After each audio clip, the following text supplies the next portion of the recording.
Hello, everyone, and welcome, or benvindos, to the Rumcast. My name is John Gulla. He is Will Hookinga, and this is the podcast that talks all things rum-related with the people who love and shape it.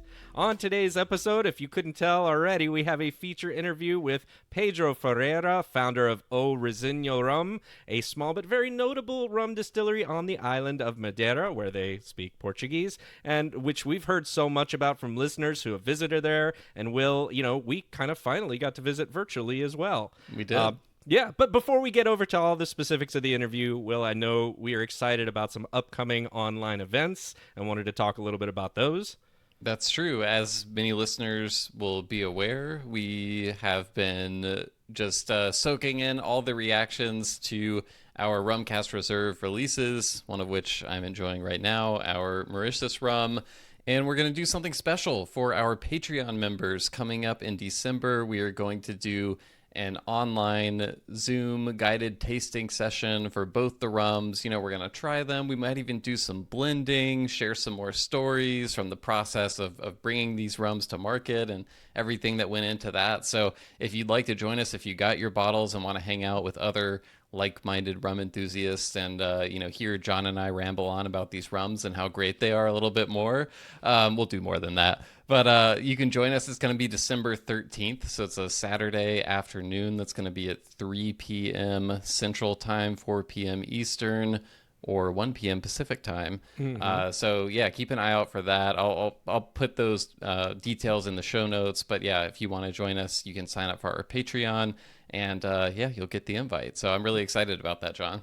Yeah, what's nice about it is, we had always envisioned that this would be kind of a rum enthusiast community type of thing that brings some people together. And so this is one way that we can do that and share in that with people from all over the United States and even outside of the United States, as we often have people join the call from. So if they were able to get some by now, that would be awesome as well. So yeah, I'm excited and looking forward to it. And, who knows? Maybe we'll just get fucking crazy and make a cocktail, Will. Oh my God. Yeah. I literally have not done that yet. And the idea didn't occur to me until we were just talking about this tasting earlier, and we were like, should we just say fuck it and make a cocktail with the rums too?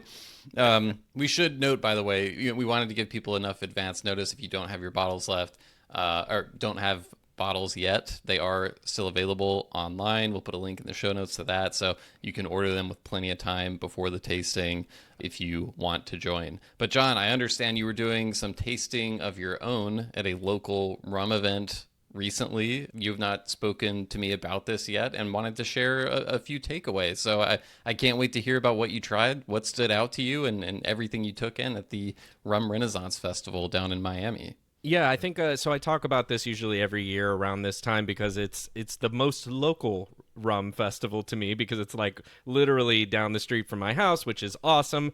And it's in Coral Gables here in Miami. It's the Miami, like you said, Rum Renaissance Festival.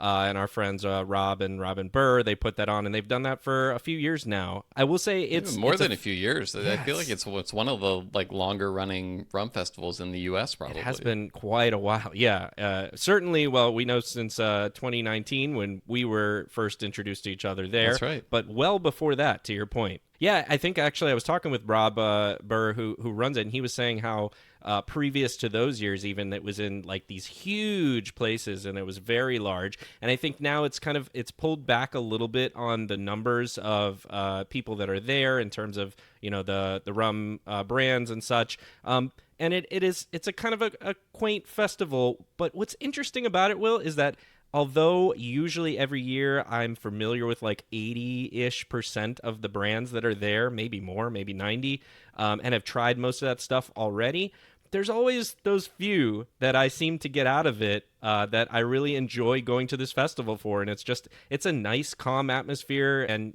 good people there. So I got to see some familiar faces. Adrian Stoner from Plantaray, Fetty was representing Rums of Puerto Rico, Jame from Ready Set Rum was there, and a few others.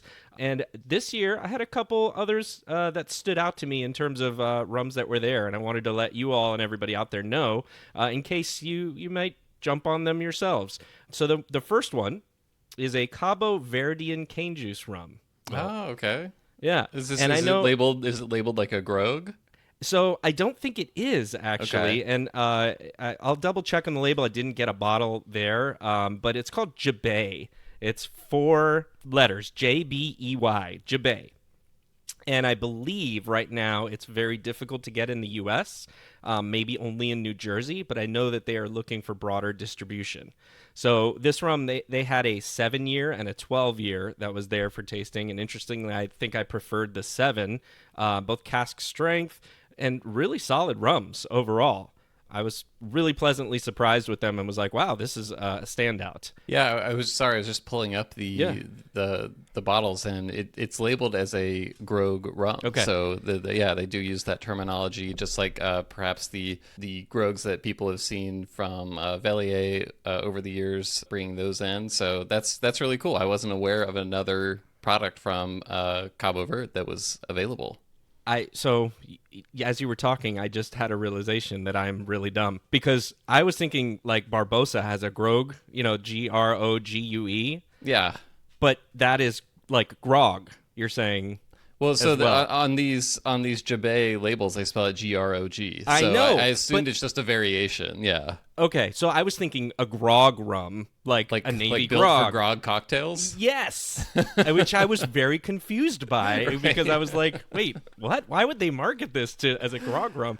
Okay, Yeah. well that makes much more sense, and thank you for clarifying and helping me to clarify. With Hey, we that got now. there in the end. In the end, we got there together. So that's what's It, important. yeah, it was a good rum, and I'm hoping, kind of like a few years ago at this same festival, I got to taste Romero from Canada the first time, and I Yeah. really liked them, and we saw a little bit of theirs spreading out. I'm hoping that this gets some attention, this Jabay rum. I don't have a whole lot of other details on them right now, but yeah, very good. Another one I got to experience was Plantare's Hago Monster. Have you heard of this at all, Will? Oh, the one that they're like, it's super expensive in a tiny bottle. It's their like high Yes. ester rum or whatever. Yeah, super high ester. It's a word rum, and it's a high ester rum that has over like 2,000, whatever it is. Yeah. And honestly, I tried it, and it is not pleasurable in my mind. It's really. I give them credit for maybe legitimately trying to find the ceiling on this ester thing. Um, it seems like people out there are demanding it and going after these higher ester counts Oh, for and sure. things. Yeah. So I get that from that standpoint, but I think I had a hard time with it, and it feels to me like a blending component more than something that would be sipped. I think I saw whatever like press release came out, and I think it was talking about like, yeah, using it sparingly as a cocktail ingredient or something like that. I mean, like flavor profile wise, any Electric. recollections? Electric. Yeah, in the sense that I couldn't barely taste anything there. Okay. It was so overwhelming.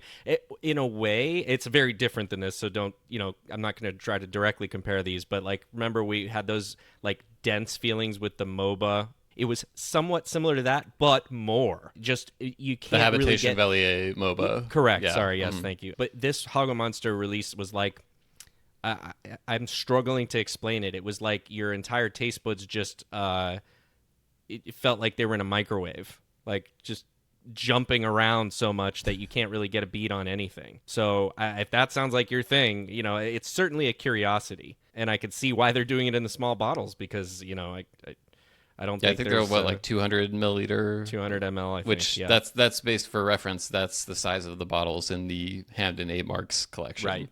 Yeah, I've Anyhow. not tried that one. I would be interested to see. I mean, I want to know if it feels like a microwave in my mouth, like you were just describing. Or so I honestly yeah. have zero tasting notes from it only because like it's hard to get anything but that. I don't know. I would call it a feeling from that much ester in there and just kind of jumping everywhere.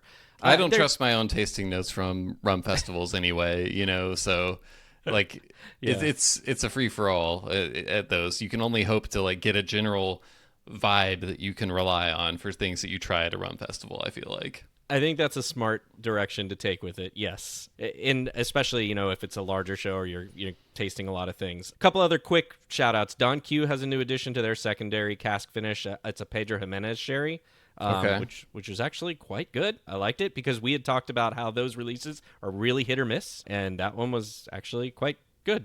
So I was surprised. I'd be interested to try that. I think not that like how you feel about the original liquid that was in the cask necessarily dictates how you feel about a rum aged in it, but I would say Pedro Jimenez is probably for the most part my least favorite sherry of the types of sherry that I've tried in my limited sherry tasting experience. But yeah, so I'd be interested to see how that goes.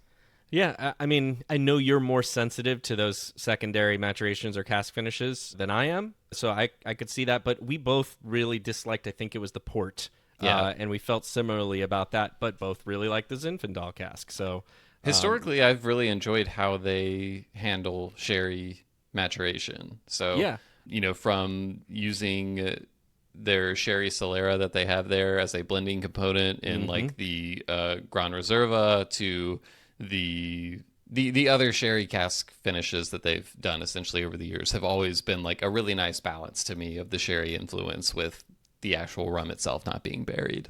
yeah, I think they make a rum that pairs well with sherry for whatever reason. I would Yeah. agree with you. So yeah, that was worth seeking out if you like that series, especially.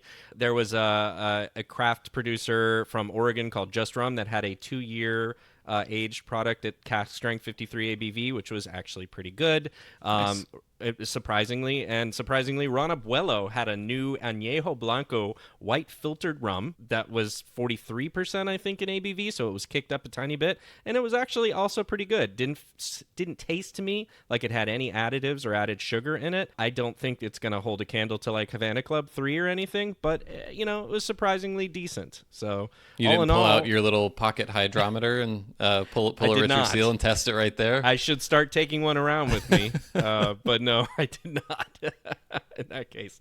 So yeah, I mean, I think also just talking about those rums gives you more of the feel of what that show is overall. But yeah, it's a fun, nice little event to continue to go to every year and see how it adapts and evolves. Yeah, speaking of the Havana Club 3 comparison, we got like a bunch of great emails about our previous episode, like building a beginner's rum bar. A lot of great reactions in the Patreon Discord as well. But one comment that stuck out to me, Richard Nicholson, who we discussed on the episode, the resident daiquiri historian and unofficial daiquiri police as well, though he does not claim that title. He does not. He specifically called out Thrust upon him. he specifically called out where I said I kind of think Havana Club 3 has become overrated, and he wrote that he damn near spit out his cornflakes, which I thought was pretty funny. So we don't have time to get into all the reactions to that episode. I think we'll let that one breathe a little bit. I know there's still some listeners who probably haven't caught it yet, so we'll wait another episode before reading some of those reactions and other beginner rum bars that people posited in reactions to it. But for now, John, we've got a great interview to get to, as you mentioned in the intro, with Pedro Ferreira. And I think both of us had been itching to do this since we did our Guide to Madeira Rum episode, which I think came out around a year ago or so. And we've tasted so many great rums from Madeira, and we've heard from so many listeners who have taken trips to Madeira, and almost universally when they do that, everyone comes back with glowing reviews of visiting O Reizinho and Pedro's distillery and seeing everything there. And after getting a little short tour via his phone, I can see why. It's such a cool environment. It's basically part of his house, but his house is set up like overlooking like the ocean. It's super cool. It really made me want to go to Madeira. But one of the things that I thought was really fascinating about this interview was just getting, obviously Pedro's story is really cool. Like, it goes back generations of his family making rum, and his dad kind of showing him the ropes and everything. And now Pedro sort of evolving that into taking it from something that was just not commercial, just for friends and family kind of thing, to, a full-fledged brand, and evolving the process and everything around it. But also, one of the things we discussed in our Madeira Rum Guide episode was basically the Madeira Rum GI and these like tasting panels and review boards and all these systems they have where these rums are tasted, tested, graded, rated. They have this whole system for it that was just fascinating when we broke it down on that episode. And it was super cool getting to hear Pedro's perspective, having sent rums through this process over and over, and hearing about like the feedback you get back from these tasting panels and what can cause them to fail a rum, which is something that they do, and what can cause you to get a coveted very good rating as opposed to just like satisfactory or whatever, the standard one is. So there's all kinds of stuff in here, and it was just really cool. And Pedro's got some really interesting rums coming out of his own. I know a 6-year just came out that was like a huge milestone for them as a relatively new producer. They've just been kind of commercially producing since 2013. So really cool stuff going on there. Yeah, and just like you said, the visuals also of getting to see how he's I was going to use the term maybe malignantly grown this distillery in his house in a way is what it looks like. And I don't mean that in a negative way. I just mean that it's, obviously he's got this production that continues to grow and that he's so proud of. And has continued to add pieces and things that are going to give him that next step forward. Right. And that's a really cool thing to just kind of see in this moment and see where he was, before and where he's kind of going. So that's a really awesome thing to see. You can clearly hear his passion for what he does and how excited he is to talk about it. So that was also a welcome thing to hear.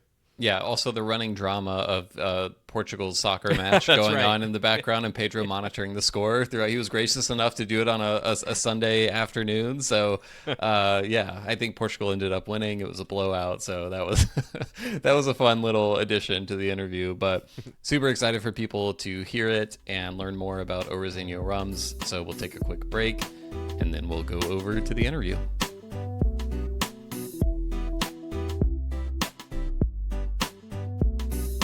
All right, we're here with Pedro Ferreira, the man behind O Reizinho in Madeira, a distillery that I feel like we just keep talking more and more about over the years, John. We have, I think at least twice a year now, Pedro, we'll have a listener email into the show or on one of our monthly happy hours bring up how they just got back from Madeira and they had the most amazing time. The rum is incredible, and they got to go see this distillery in Pedro's garage that was just amazing. They got to go see O Reizinho, and so John and I unfortunately haven't had the chance to get over to Madeira yet, but we thought it was overdue to just let's bring the distillery onto the podcast and just go there that way. So welcome to the show. It's great to have you.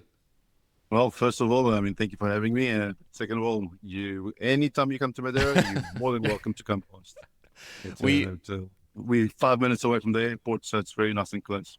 Okay, yeah. Well, nice. if we're ever in Madeira, you can rest assured that we will be knocking on your door at some point. So we're gonna get on the runway, walk right off, and walk right into O Reizinho exactly. There you go. So I know we're recording this interview. It's the middle of November right now. I know it's not harvest season in Madeira. You've got some time before that begins. So what do you find yourself working on at the distillery this time of year? What are kind of the big projects that you've got going on?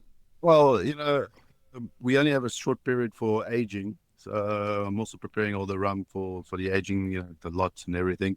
It's a very, how do I say, it's a necessary calculation.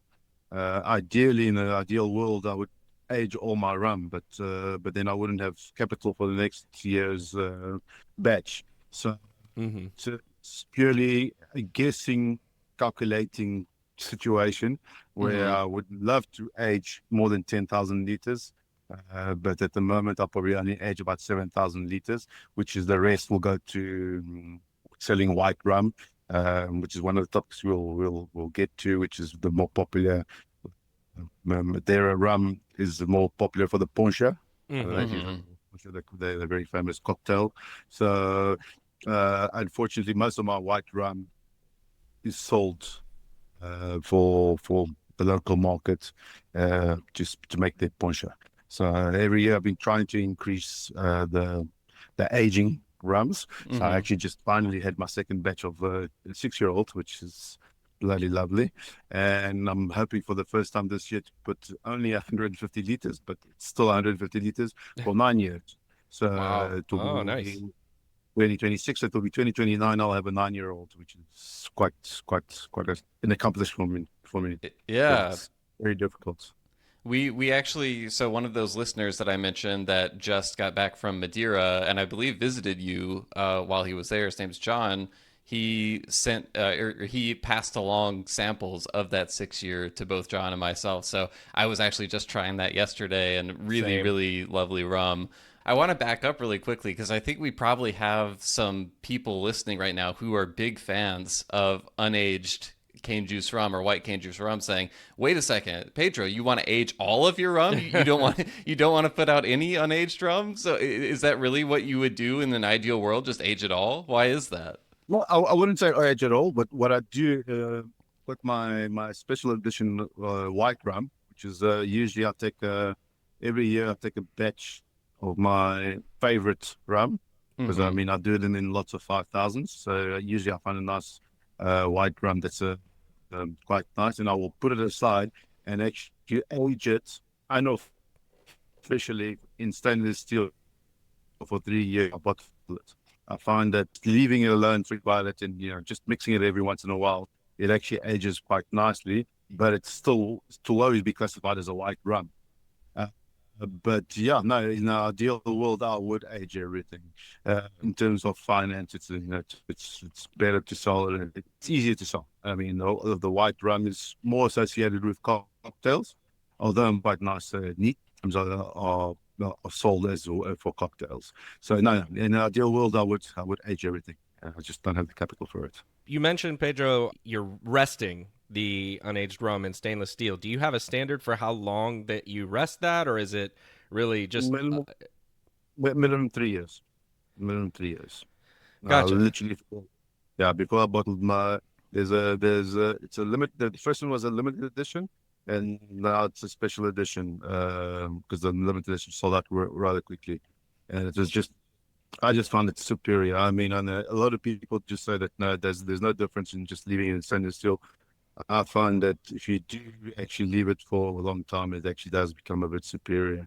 So yeah, no, but it's only 1,000 liters generally. So I've got already 1,000 liters here for it's the second year now, and I've actually sold a batch already of it. So only 500 liters will be going.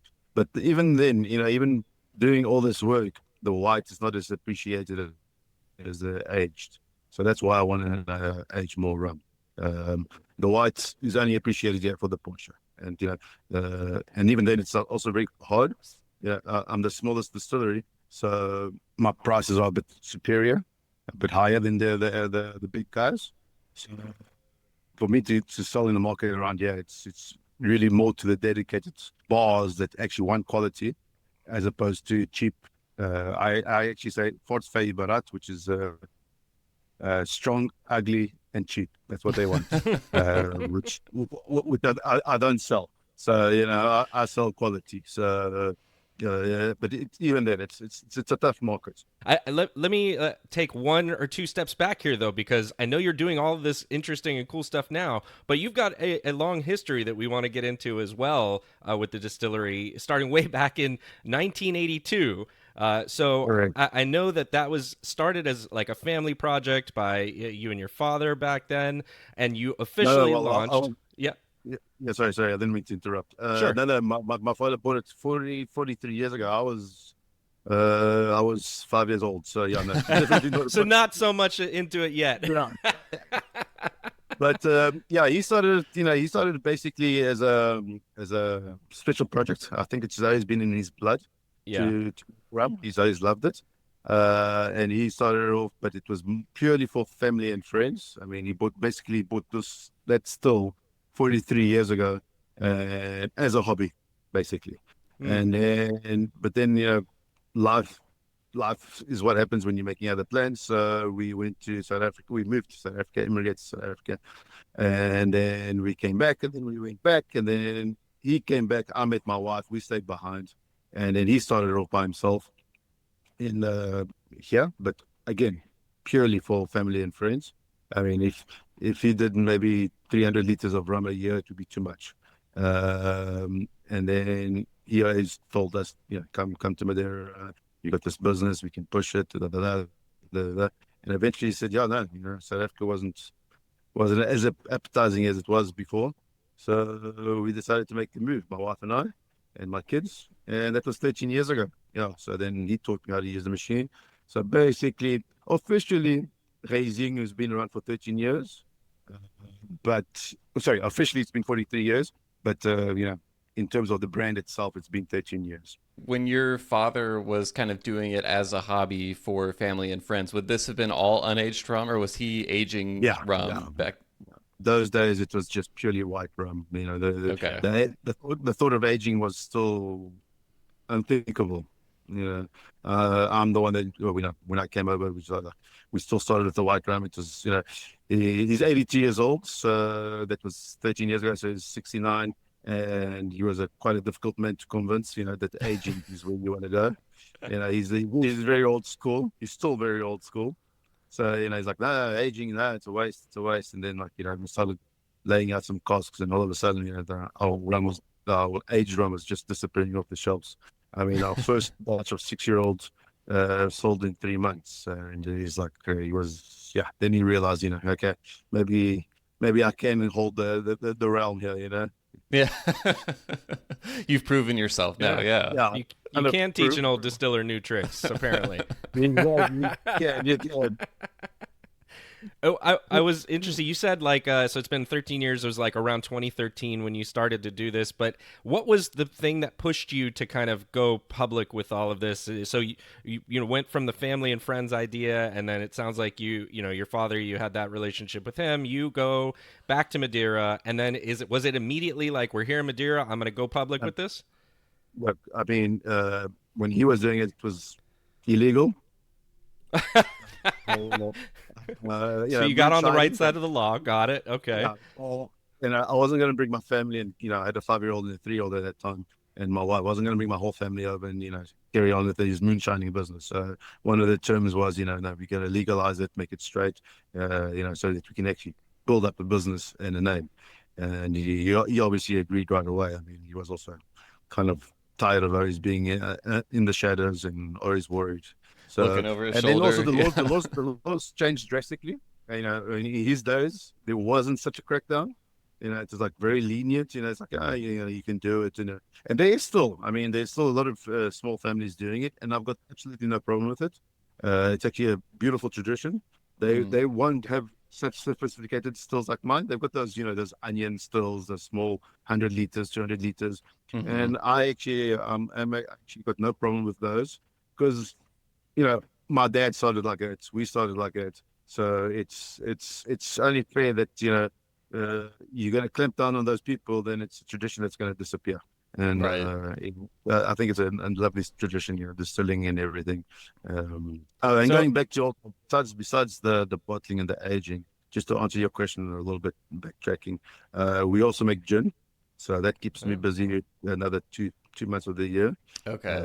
And then there's always the marketing and the traveling. I went to Poland last month, thanks to the government. They have a subsidy. We have a government body that helps us with trips and everything. So they pay for the stands and everything. So yeah.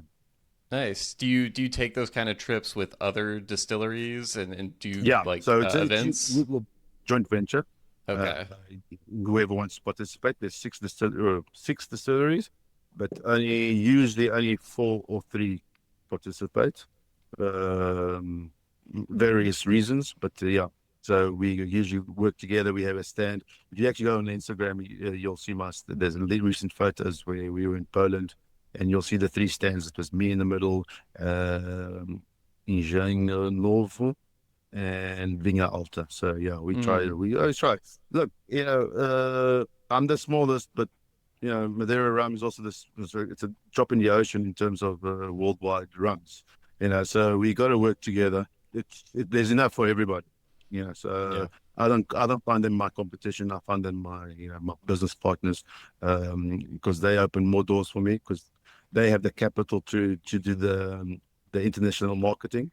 And I'm fortunate enough that they come back to me and they look for me as well. So yeah. That is really interesting. Just because one of the questions I had for later was just around what is it like being a small producer in a place that only has a few, but most of them are significantly larger. Because I know we've talked to distillers in other countries that have kind of a similar dynamic. And sometimes when the government does things to promote the rum industry, they get a little bit left out, or feel like they don't get, as much of the resources and support as some of the larger, more influential distilleries in those countries. So it sounds though like you're, being included in these trips and everything, and still being promoted, which is cool to hear. Look, naturally, I mean, I don't get as many benefits as the big guys, but it's to be expected. They do buy a lot. They are more involved. I mean, if I had to say in the market share, I'm 5%, 5%, 4,000. No, I'm 0.5% of the sugarcane industry. No, sorry, 5% of the sugarcane industry. So it's to be expected that, I can't expect to be as involved. Well, they can't involve me as much as the other guys. But what happens is, they share. It's called IVBAM, Yep.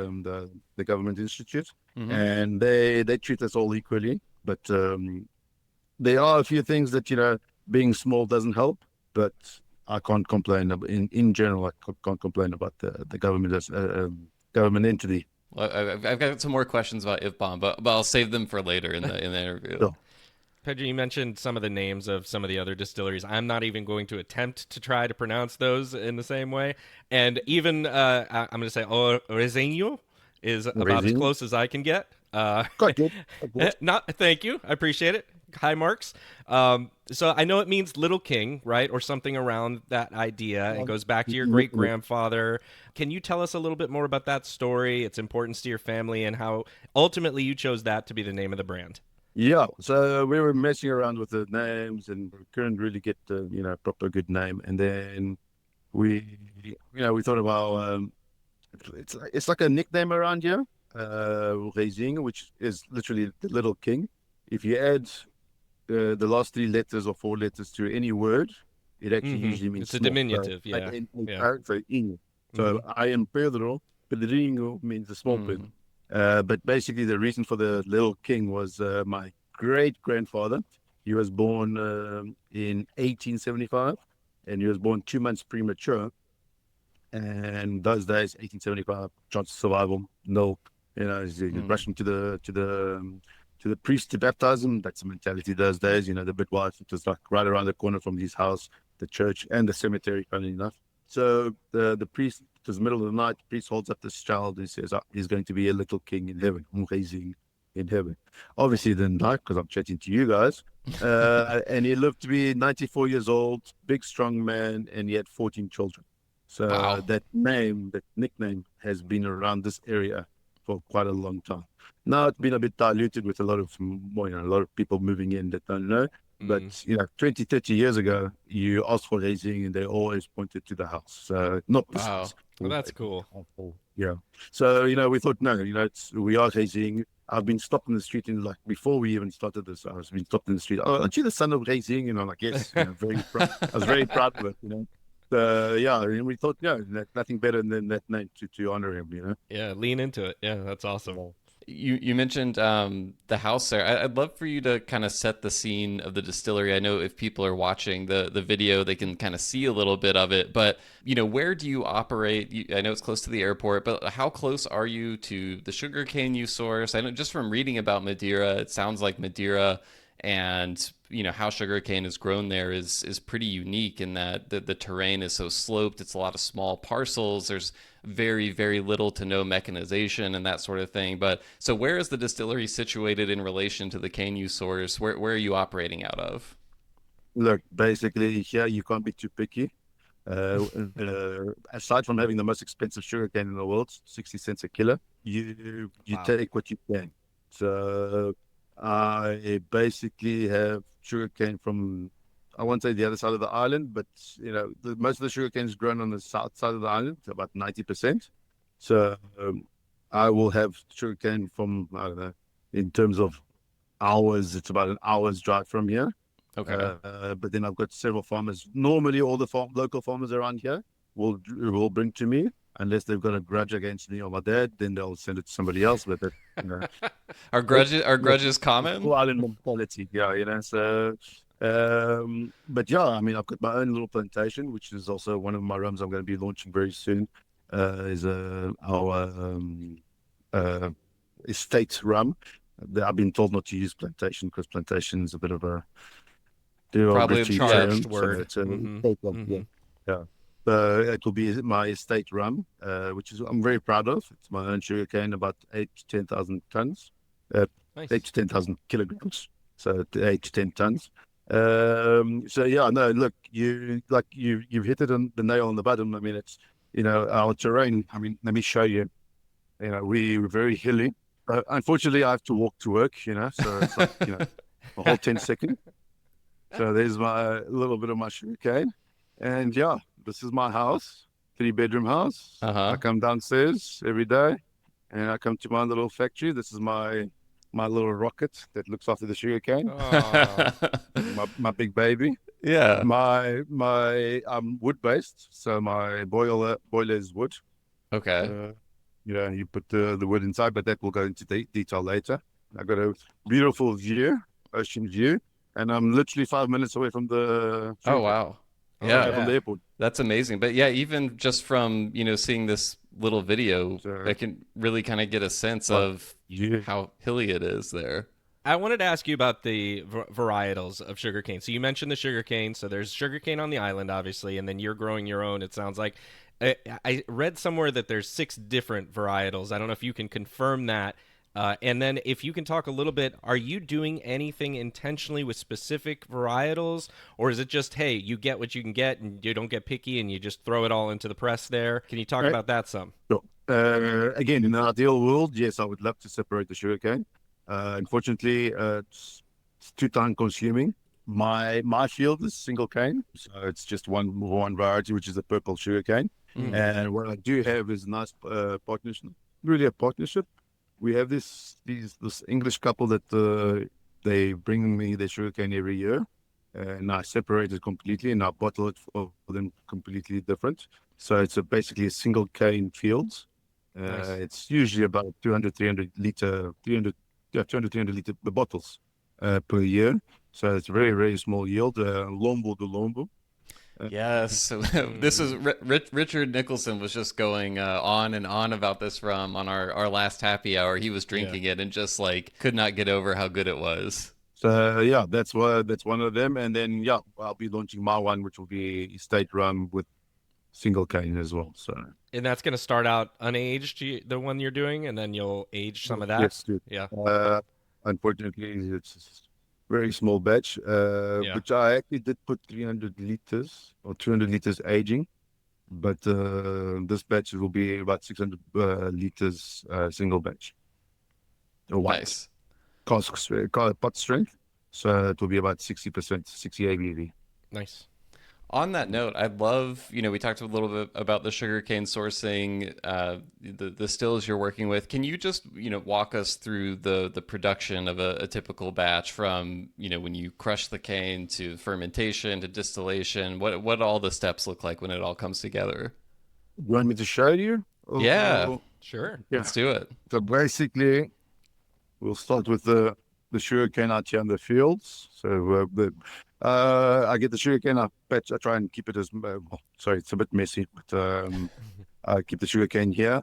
Unfortunately, one of my crushing machines is down, so it's been dismantled, and it usually sits Mm. over here. Okay. Okay, but this is my other crushing machine, also been down. I take advantage and do maintenance. Uh-huh. These are my fermentation tanks. Okay, so I got 3 fermentation tanks, and that's the wood I will be using. And then once again, that's my terrible view. So basically, yeah, we crush the sugar. We'll start the day with crushing the sugar cane. It's all manual. There's no machinery. So to put the sugar cane on the table, Right. it's manual. We crush the sugar cane. The bagasse will fall down over here. I've got a lovely farmer that takes the bagasse, the leftovers, the crushed sugarcane.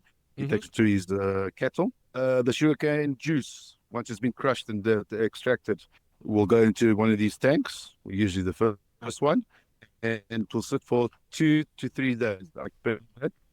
Normally, it's used to. Sometimes does happen to the fourth day. I try not to rush it. But unfortunately, after 4 days, I can't risk keeping it for more than 4 days because of space.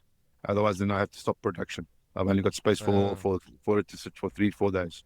But usually on the fourth day, it's already there. But 2-3 days, maximum third day, I'm distilling it. Distillation will be with my two stills. I've got a second one now to help me out. Sorry. This is my second one. Bought it on the equivalent of eBay, in the Portuguese eBay. I was actually very fortunate. I mean, one of these stills that you're looking at about, I don't know, 80 to 100,000 euros. I bought it for 4,000 euros and spent 10,000 to fix it. So I had, for 15,000 euros, I had a new old still. So yeah, and then this is where the production, all the good stuff happens, most of it. Wood-based, this is your boiler. Yeah. 3 years old, so you got your water level over here. Water boils, becomes steam. That steam will come through here, come down here, and where the sugarcane juice will be sitting inside here. Mm-hmm. Yeah, to boil the juice. The alcohol is lighter than rum, lighter than water, so it will boil. The steam will come up. It will go to the first rectifier. Mm-hmm. Rectifier Mm-hmm. comes out here, ready to drink. It's obviously, I can't do it justice. I can try and explain it to you, but then it's best to come here. You must come here in March, April, or May. That's the best time to come. March, Harvest April, season. and May. Okay. Yeah, harvest season. It's crazy and fun. We have the I don't know if you heard the Rumcast. Sorry, I'm just gonna have a glass of water because my mouth is a bit dry. Yeah, no, we're marching you all over the place, putting you to work. So get some water. And you know what? Kind of a sacrifice I made for you guys. I didn't realize today Portugal's playing right now. Oh Against no. Armenia. So, but we're winning 3-1, so it's okay. Okay. So stress free That for helps. the moment. A Yeah, 3-1 that's lead is a pretty good lead. If it gets to be 3-2, you let us know. Nah, it's okay. As long as we draw, it's okay. I'm curious. You mentioned the second still that you got off of Portuguese eBay. What is did that still? Was it probably used by? Yeah, no. Unfortunately, I tried to track it down, but the company that built it is since closed. I would actually say it's probably older than this one. Oh wow, really? Okay. It was a big gamble. I mean, it was you got to realize these are patented in Portugal. These stills are patented in Portugal, more for making brandy. So the leftover grapes. Yeah. They'll ferment it and they'll throw it in here, and then they'll make brandy. So there's quite a few of them in Portugal. So, and also the government's been clamping down on these guys, these illegal guys that have been doing it and everything. So they pop up every once in a while. And then when I saw this one, I was like, it's a big gamble, but it's the best gamble I've ever done, because it's literally, I won't say a tenth of the price, but a fifth of the price to buy a new one. And what's helped me was I've managed to double production in the same time. I was killing myself before I had that one. Sorry, the lights bugging me. Before I had that one, I was doing 8 in the morning until about midnight every day for 3 months. Wow. Which is, I pushed myself, but I mean, I'm not getting any younger. So the second one basically allows me to finish about 7 o'clock, 6 days a week. So, and then I managed to double production. So it's lovely. I don't really complain. Yeah, it's nice. I mean, nice to be able to go down to just 12-hour days instead of 18-hour days or what you were doing before. Look, like you said, like we mentioned, it's 3 months of the year. I push, and I love it. If I didn't like it, I don't think I would have been here. I definitely don't do it for the money, because there's no money, because I just keep investing in everything. So I'm not getting any richer, but I just love it. I love the aging process. I love learning. I'm always learning. I'll never say I know everything. Always learning, which is beautiful. On that note of learning and all of that, when you first started, I'm imagining that you probably followed your father's process for Yeah. how he was distilling. Have you evolved that production process over time? I know as you kind of expand volume and stuff, a lot of times things will change. Wow. As you're learning, things will change. I know you introduced the aging and sold your dad on that. Were there other aspects of the process that you've evolved over the years?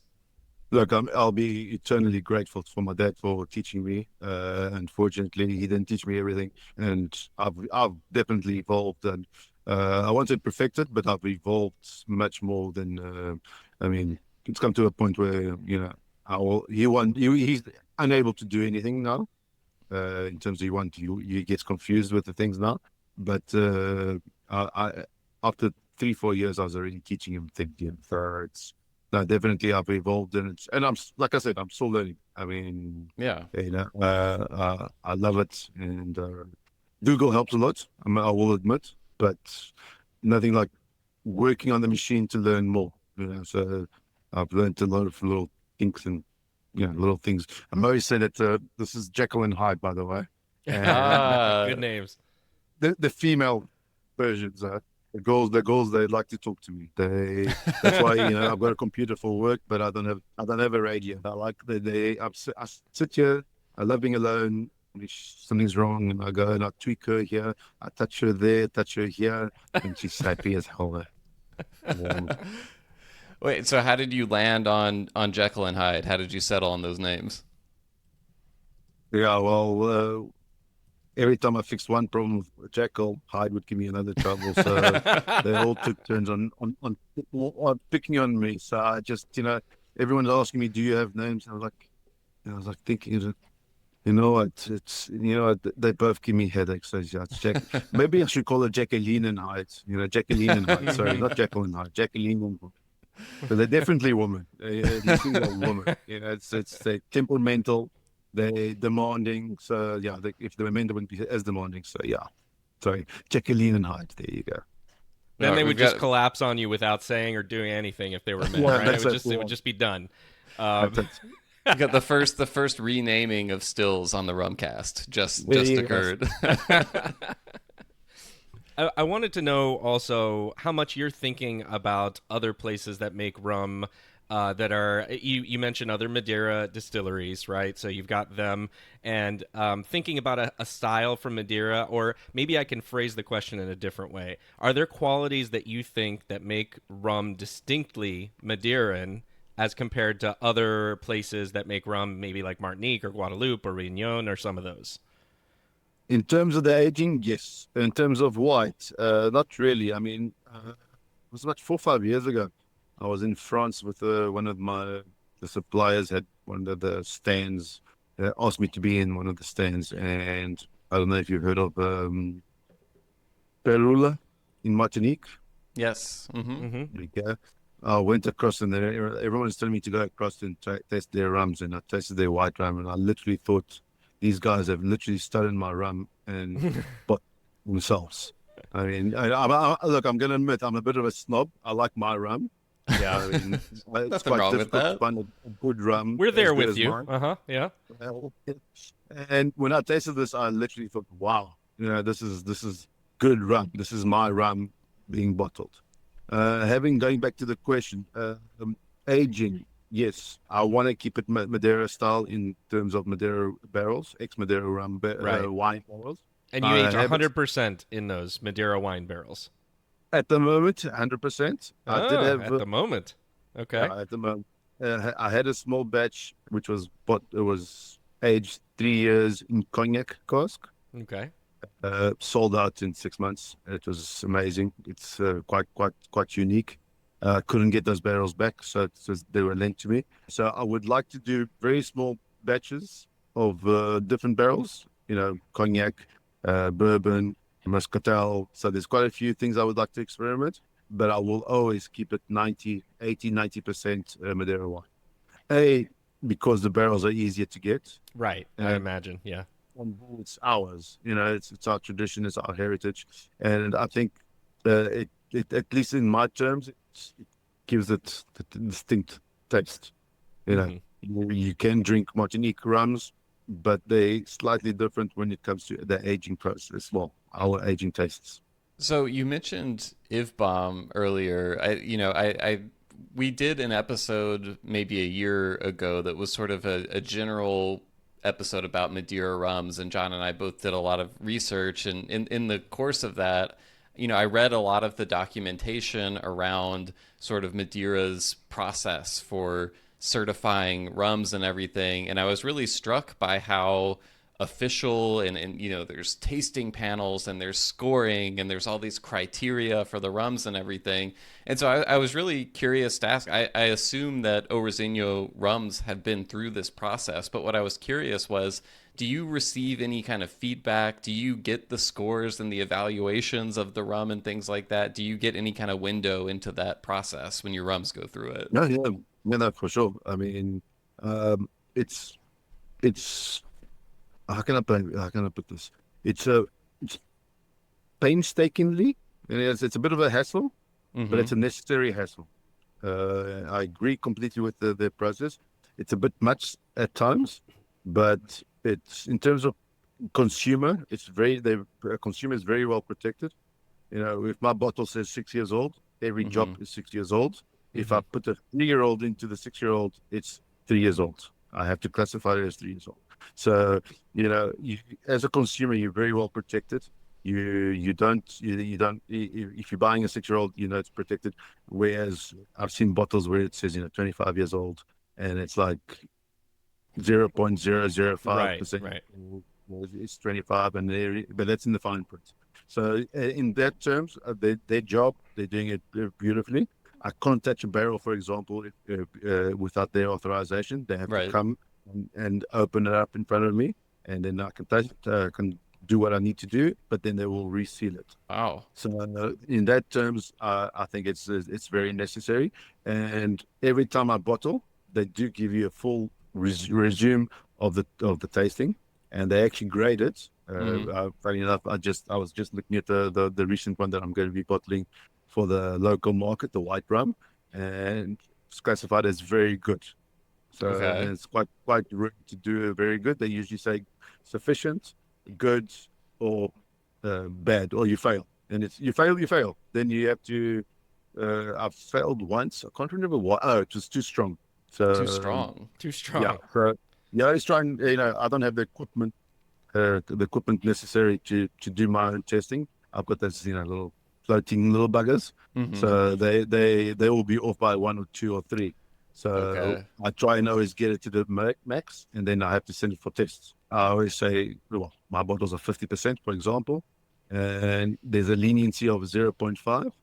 So if it goes 50.6, it fails. Okay. Or 49.4, it fails. So you always try and get, 1% is quite workable, but it's difficult. So you get all the results back, you get all the tastings, you get everything back. Then it's you pay for it, but it's rather expensive. It's a very expensive fail. Every time I fail, it's 150 euros. Oh wow. Yeah. You always try and do your best calculations. Do they give you any feedback as well, or is it just like pass fail? Like, do they say this was amazing, but it's a little too strong for our requirement? No, well, they can't say it's too strong. I mean, if I say I want a bottle at 60, their job is to say yes, you're right, it's 60. I'm just trying to find one. Got it. Okay, well, I've got here one of mine here. You can see. This is a 6-year-old. Okay, so I can't really show it to you because it's in Portuguese. You won't understand anything, but it will tell you. It tells you the volume, extracts, dry extracts, acid. Yeah, so it's very acid, volatile acids, alcohol volatility, ethanol. It gives you everything. They give you the whole thing. It's there for you to study and see what you need to do with it. So. No. The government. It is a schlep. I don't know if you know what schlep means. It's Yeah, it's a lot of work. Yeah, a lot of work. Yeah. But you know what? I completely agree with it because I've seen way too much I was in the alcohol business in South Africa, so I had Ah, a bottle store, and I've seen way too many dodgy shit. yeah. So it's refreshing to see that the consumer is very well protected. Have you ever gotten, a score back where you're like, come on, how was this not very good? This is a very good rum. How did it not get very good? Yes, I have. And you can actually question it. You pay for questioning it, and I questioned it, and it was like, no, it's this, and I'm like, but you know, it can't be. I've tasted it. Do they let you I make an know my rum. argument when you do that, like appeal? Can you make an argument in front of them, or like how does that work? Not in front of them, but you can do it by mail. You can question it, and then they will retest it, and then if it's wrong, they will admit it, and they will pay the bill. If it's wrong, if it's right, and I will have to pay the bill of the retesting. Wow. So you try to avoid it. What happened? Oh, I remember now what happened. There was one that failed about 2, 3 years ago. More my fault. I was trying to cut costs in terms of filtering. Because my filtering machine, every time I filter, I have to replace the filters. The filters, it's not much, but it's 13 euros, 14 euros, and every time you filter. And Yeah. I wasn't going to filter and not bottle. Oh, well, I wasn't going to filter and then bottle 2, 3 weeks later. So I don't want to go past the filter. I don't want to use the filter. It goes, all my rum goes through the filter when I bottle it. But because it was just a sample, I thought, no, it looks fine. I looked at it, it looked fine. And basically what happened was it was murky. So, Yeah. the murkiness failed it, which is true. It's got to be clear, decent rum or clear rum. So what I did was I had to filter the whole thing and then pass it again, and it passed with flying colors. So Gotcha. my mistakes. You learn from your mistakes, which Yeah. is good. It's such a fascinating process, and I do think it does seem like a really nice thing for rum consumers over there, and in export markets as well, knowing that they can sort of like count on these kinds of quality standards when they see Madeira Um, rum on the label. One thing that when we were talking about it in our episode always is surprising, I think, is to most of the listeners of this podcast are the conventions around aging, because I think most of the time when we talk about aging standards, everyone's in agreement. If it says 5 years on it, then there should be nothing. There should be no drop in there that's younger than 5 years. Obviously, some rum making countries have different thoughts on that, but I think at least consumers in the United States they really like having that certainty on minimum age yeah. statements. But one of the interesting things about Madeira rum is you have these sort of like tiers, I might say, where you have the 6 year, the 9 year, and my understanding is you can actually have rum in there that is older than, like, if you had a 7 year rum, it would still need to be labeled 6 years. Like, you can't label anything between 6 and 9. Is that how it works? Um, yes. In a word, yes. It's a little bit more complicated than that. Okay. What happens is I don't particularly know why it has to be 369s. Mm-hmm. I don't know if they follow the Madeira wine rules. I don't know Maybe. what it is, but it has to be aged in 3, 6 years because we have a subsidy for aging. Okay, so Okay. basically we age and we set the lot for 3 years. So it's basically locked in for 3 years. I can touch the barrel, I can taste it if I want to, but it has to be sealed for 3 years. So now what happens is in those 3 years, you get a subsidy. Should I want to, okay, let's go from 3 years to 6 years. So I'm taking Mm-hmm. my batch, I've aged it for 3 years, and I want to age it for 6 years. So you take everything out of the 3 years old and you retest it, and it goes for 6 years. Between those years, 3 to 6, if I want to take it out at 5, I can, and I can call it 5, but I will lose the subsidy of those 2 years. I have to pay it back to the government. Ah. Okay, that's the first thing. And then for a year, for the following year, I cannot age anything.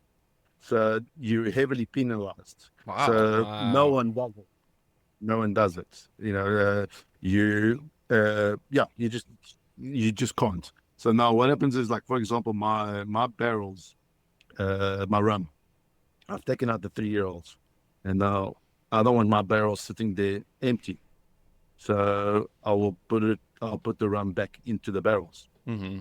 So technically it's 3 years plus whatever, 9, 10 months until the next year's batch is ready. So, but I will always call it a 3-year-old because it's been classified as 3 years old. Right. So yeah, that answers your question. Yeah. No, that's really fascinating. It is. I wonder. Yeah, perhaps it's just the Madeira wine influence, but yeah, those 3, 6, 9, those numbers having sort of a magic power there is Very interesting. strange, yeah. Very, Yeah. very strange. And just FYI, we're winning 5-1, so yeah. Oh, hell yeah. Let's go Portugal. It's smooth sailing the rest of the interview now because you're It up. always Yeah, happens that way. Yeah, where you have something else going on and then your team is crushing it. I know. And when you watch it, they're Yeah. not doing as well. I don't know why that is, but trust me, I We feel lo- the same. We lost 2-0 against Ireland. I mean, really, it's like Ugh. 2 days ago. It's like, what? Anyway, we had to win this one, so it's fine. No, it's pretty much okay. You just need to, from now on, do an interview with us Every during time they every play? match, and There they'll you go. you know, It's a done deal. they'll run away with it every time. This is the final match for the qualification. So now Yeah. we're gonna get to USA now. Well, Okay. no, All we right. qualified for next year. Mexico, Canada, and USA. Yeah. Nice. Well, I wish you luck against all the other teams except for the United States. Oh, hopefully we won't play against you guys. Yeah. I wanted to ask also with that aging convention and all of that, I know that makes it a little bit interesting and different. What is, so I know you've released your 6-year, you told us there's a 9-year that's coming. What is the oldest aged rum you currently have still aging on site? And when was the last time you tried it? Look, it's a 6-year-old. My 6-year-old's the oldest I've got at the moment. The 6-year-old I've got here for sale. I took a small bet. I wasn't going to, but I thought, no, you know what? I need to age for 9 years. I'm curious.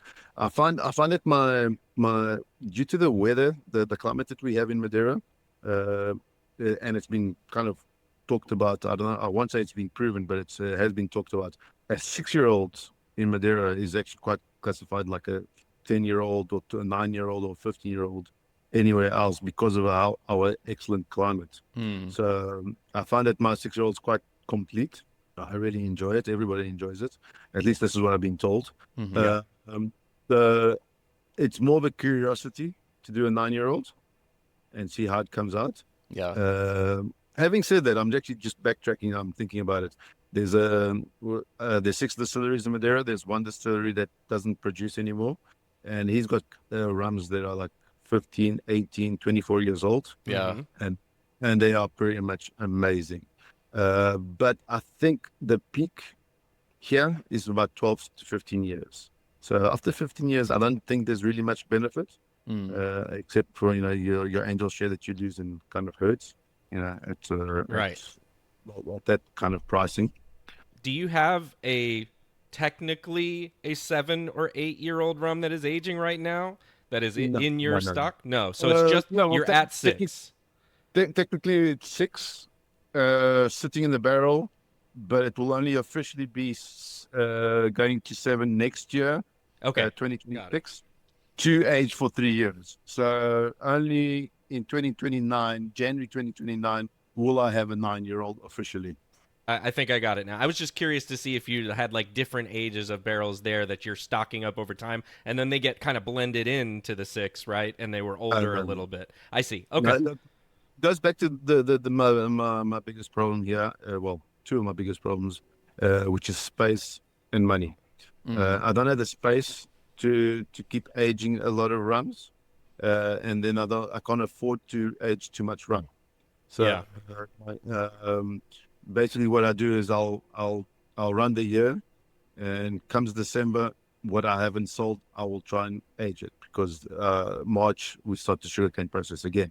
This year will be the first time I'll actually I'll be trying to put about 4,000, 5,000 liters of 3-year-old to 6 years. Gotcha. Because but normally I do sell quite a bit, but it's the markets are a bit unstable. COVID was good. Everyone's staying home, Right. made them drink. Right. But then everyone went back to work and back to reality, so they stopped buying. Also, all these wars and all this confusion here, People are a bit wary about spending money. So, Yeah. and again, my rum's a bit premium, so it's a bit more expensive, and it's a bit more difficult, when you've got your common Sure. rums, your cheap rums. And let's face it, I mean, agricole rum is not, it's an acquired taste. It's not for everybody. The association is, Captain Morgan with Yeah. Coke. It's a sugar based, Dom Papa, that's Right, classified right. a little bit rum. For me, it's a liqueur, Yeah. so that's purely good marketing, and I take my hats off to them. It's good marketing, good labels, good everything, but it's not rum. You can call it what you Yeah, want to. we're with you on that. If Yeah. it makes you feel any better, space and money are our problems too. So No. But you're such a huge country, man. It's just so much space there. I wish I had that space. I live in an island. I'm 900. Sorry, I got to keep moving because I'm being attacked by mosquitoes.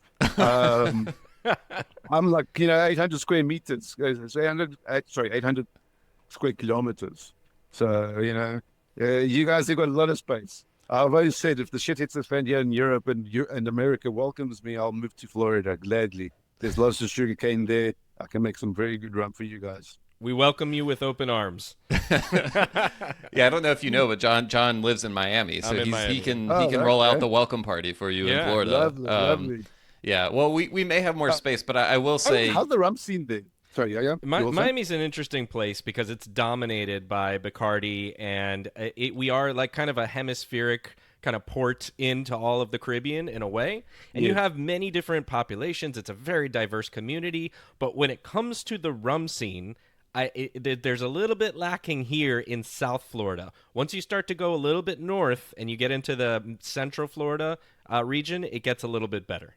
I also wanted to ask, it seems like there's been a lot of like a concerted effort to invest in Madeira's rum industry and to promote it and grow it from the government and everything over the last couple of decades. I'd love to hear just from your perspective, what has changed about Madeira's rum industry during that time? What's new? What's happening now that maybe wasn't 20 or 30 years ago? This is a touchy subject. I got to choose my words wisely here. I didn't mean to touch on a touchy subject. No, it's fine. I just need to say the words properly because my wife has the tendency. Well, my wife points out to me that I talk with my mouth and I don't think sometimes. Dangerous, especially in a small island with a small island mentality. Yes. Basically, let me just sum up that yes, they do a lot. Uh, uh, in my view, in my humble view, please note whoever's going to listen to this, they're doing it wrong. They're pumping money into a hole and not fixing the hole. Your biggest problem, which is a lot of countries, is the manual labor. Increasing the sugar cane from 5 years ago from 28 cents to 60 cents doesn't help, because what happens is you've got a sugarcane. The sugarcane farmers are an aging group. I've got I would say about 80% of my farmers are 60 and above. Okay. The youth don't want to work on the fields. They find it's hard labor. Though it's an honest job, it's an honest labor. So it's the more money they pump in, it doesn't help, because you still got an aging factor that's dying in about 10 years. Those 60s will be 70s and they will not be doing any more farming. Okay, so that's your first problem that we have. The second problem is tourism. As much as we do need tourism, it's excellent. It's lovely. They're welcome. What happens is Portugal, Madeira, it's a cheap country. Food's good, cheap food, very good food. The land is very cheap. Property, well, it's gone up. But what happens? What's been happening is tourists come here on holiday. They fall in love with it, and they buy land. Right. Funny enough, actually, I had yesterday. I had this American couple from Connecticut, if I'm not mistaken. Connecticut, and they said next year they're coming over. They bought a house. They're coming over, and it's like, oh, but you have relatives here? No, we came here 2 years ago. We loved it. We bought land, and now we're building. So now, good. I got no problem with it. But the problem is when they buy land, that's where it used to be sugarcane. Right. So, you know, I've got, let's think about it. A farmer's got 1,000 square meters. He brings in on 1,000 square meters, you can bring in about 8 to 10 tons. 8 to 10 tons is 6,000 euros a year. Someone comes along and offers them 100,000 euros. It's Tough to simple pass math. up. Yeah. I'm 15 years old, 60 years old. Why must I work the sugarcane field and work my ass off? Let me just sell the land and then boom. So there's kind of problems. So the first step that I would do as in the government is, certain earmark certain pieces of land where they cannot be sold for property. It has to be for agriculture. Yeah. So that would at least protect some of the fields. Incentivate more, the youth to go into the sugarcane fields. Unfortunately, the mentality here in Portugal and in Madeira is if you don't go to university, you're an idiot. I'm self-taught. I got 12th grade, I think, the equivalent of your 12th grade. Yep. And I'm happy with that. I don't need more. I think I'm quite successful. Yeah. I'm not rich, but I don't want to be rich. Not in a socialist country. You can't be rich in a socialist country. You can be rich in a capitalist country, but not in socialist. So that's why another reason for me to move to USA. Yeah. That again, this is my viewpoints. Maybe I've said too much. Sorry, government, if you feel that. Please don't punish me. I don't know how many listeners we have in the Portuguese and Madeiran government, so you might be in the clear. You touched on this a little bit earlier, but when we talk to people who have come back from visiting Madeira, and we ask about what's the rum scene like. Obviously, Poncha is one of the first things that comes up, and that emphasis on unaged rum. It sounds though like aged rum is becoming an increasing emphasis, at least on the producer side. Are you seeing more local consumption of these aged rums now, or is this mostly an export markets thing? I would still say it's mostly export. I'm pleasantly. I'm sorry. Let me put it this way: for every 20 visitors I have, one will be a Portuguese guy, local guy. The rest will be tourists. Okay, and they usually buy the 6-year-old, or they buy the aged rums. The locals don't consume aged rum, so definitely is still a export kind of thing. But it is growing, and it's always pleasant. I always spend more time. Well, I always happily spend time with the locals to try and educate them about the rums. But I would say because of pricing, maybe it is more expensive. Obviously, aged rums, and we are a poor country, so it's difficult to sell. My 6-year-old goes for 65 euros. So for most tourists, 65 euros is not that much. Considering my rums are sold in the rest of Europe for 100 plus. So whereas a Portuguese guy to come in here and spend 65 euros is almost 1% of the salary, 10% of the salary. So it's difficult. I wish it was more. I wish there was. But I must admit I have seen an increase in the Portuguese coming here, curiosity, trying out and seeing the rums. But it's still an international market. You mentioned the 9-year as something you're looking forward to, which makes sense and seems very interesting. I want to kind of know also, is there anything else in your head for what might be coming for O Reizinho? Are you sort of content with continuing on now in the similar fashion and the size that you are, or do you still have some grand plans for expanding and experimenting any further? I do want to expand, especially because my kids shown interest in I got 2 boys, one's 8, 19, and one's 16. He's actually my oldest one's in university doing business management in the hopes of helping his dad. So obviously I would like to expand the field. My next project will be to get a bigger warehouse, because again, space is the biggest problem. So if you want to age, and then the next process would definitely be, well, I'm hoping for some EU help, to buy different types of barrels. I'm really curious to see how my rum goes on the different types, whiskey barrels, cognac barrels, and etc. I definitely want to try, and I'm always up for growing. At the moment, this year we did 380 tons, which is a new record for us. Nice. By my calculations, keeping it in the low balls, I can do about 500,000.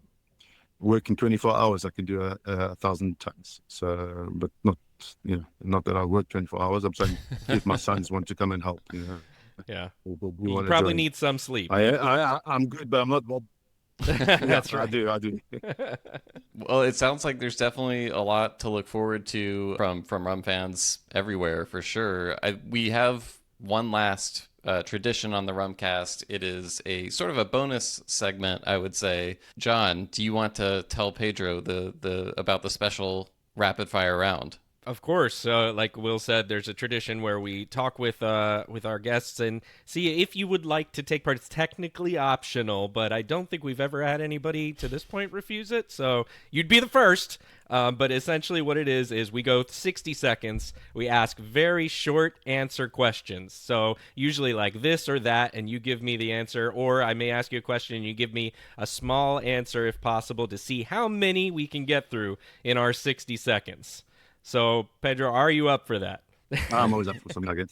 Excellent. I knew the answer would be yes. Okay. This might be difficult because, we're going through these very fast and you have to think or you have to speak without thinking. So you have to be careful a little bit here. Call my watch or my lawyer. Yeah, exactly. We can She get her needs on to the be line. present Yeah. as a third party.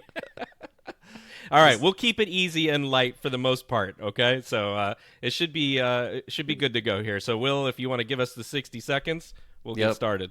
All right. I've got 60 seconds and go. All right, neat or on the rocks? Neat. Okay. Column, pot, or blend, or hybrid? Hybrid. Saw that one coming. Aged or unaged? Aged. I saw the pain on your face with that one, though. On a scale of 1 to 10, how much of a sin is it to use O Reizinho 3-year in a poncha? 1 to 10 being what? 1 bad? One's 10 bad. One's bad. 1 0 0. Well, I'm not even going to ask about the 6-year then. A little part of me dies every time someone does that. So mix it with Coke. No, we don't want to do that. What's the distillery making rum right now that is not on Madeira that you think makes the best rum in the world? Perula. In Martinique. Perula. The one that tastes like O Reizinho. That makes Good sense. answer. Good answer. And finally, have you ever accidentally ruined a batch of rum by getting lost in that amazing view that you have? The view, no, never lost it because of the view, but I have lost a bad batch. Oh, well, we have to hear about that now. No, it's a touchy subject. What happened was our machine broke down, and we tried to fix it. There's the press machine, so we tried to fix it, but we couldn't fix it. So now we went to speak to one of the other distilleries if we could press the sugarcane because the sugarcane was going off. It was drying up. So we took I don't know, about 5 tons of sugarcane, 6 tons of sugarcane, and we took it to this other guys to crush it, and we crushed it. It was about 2,000 liters of juice. And what we didn't realize is that when we were trying to fix the machine, one of the sugarcanes hit one of the oils, one of the grease, one of the greases. So when we crushed the sugarcane, the grease went through the juice, and when it fermented, I smelt it right away. And I still tried to distill it once, and I was like, nope. So we had to throw the whole batch away in the juice.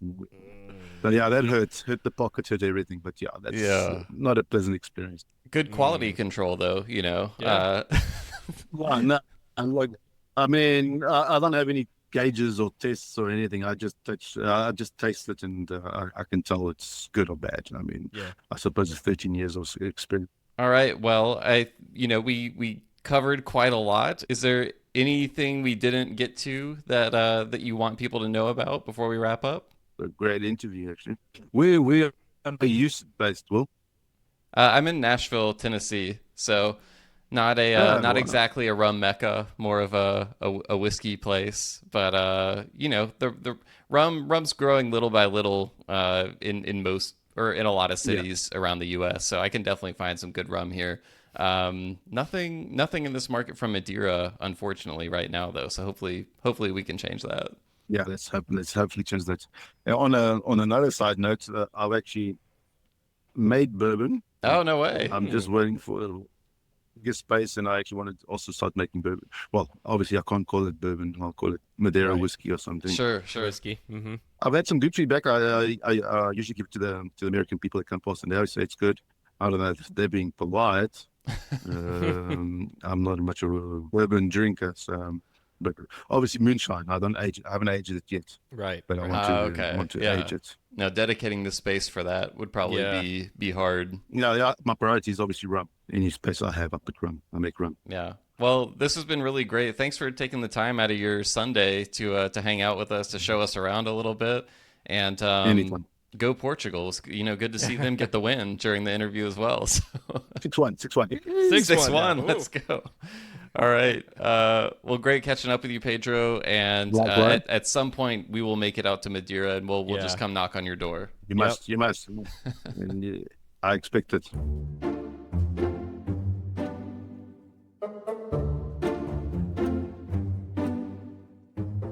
All right, everyone. Thanks so much for listening to another episode of the Rumcast. As we said during the intro, don't forget, if you want to hang out with John, myself, other Rumcast listeners, and do a little guided tasting of our Rumcast Reserve releases, both the Mauritius MLM0, or MLMO as we usually call it, and the Guyana VSG, join us December 13th.